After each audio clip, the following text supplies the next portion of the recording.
હાલ ઘઉં ખાનારા લોકો માટે એક મોટા સમાચાર સામે આવી રહ્યા છે। ઘર આંગણે ઘઉંના ઊંચા ભાવને ધ્યાનમાં રાખી સરકારે ઘઉંના ટ્રેડરો, હોલસેલરો અને મિલરો તથા લાગતા વળગતા અન્યો માટે સ્ટોક મર્યાદામાં ઘટાડો કરવાનો નિર્ણય કર્યો છે। ઘર આંગણે પુરવઠો વધારી ભાવને નીચે લાવવાના પ્રયાસરૂપ સ્ટોક મર્યાદા ઘટાડે હોવાનું સરકારી સૂત્રોએ જણાવ્યું હતું। ઘઉંના ટ્રેડરો તથા હોલસેલરો માટે સ્ટોક લિમિટ જે અગાઉ 2000 ટન હતી તે ઘટાડીને 1000 ટન કરાઈ છે।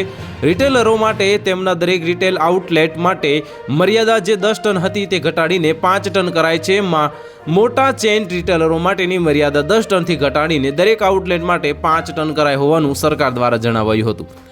પ્રોસેસરો માટે સ્ટોક લિમિટ તેમની મંથલી સ્થાપિત ક્ષમતાના 60% ગુણ્યાના નાણાં વર્ષ 2024-25ના બાકી રહેલા મહિના જેટલી રખાય છે અને નવી સ્ટોક લિમિટ 31મી માર્ચ 2025 સુધી અમલી રહેશે।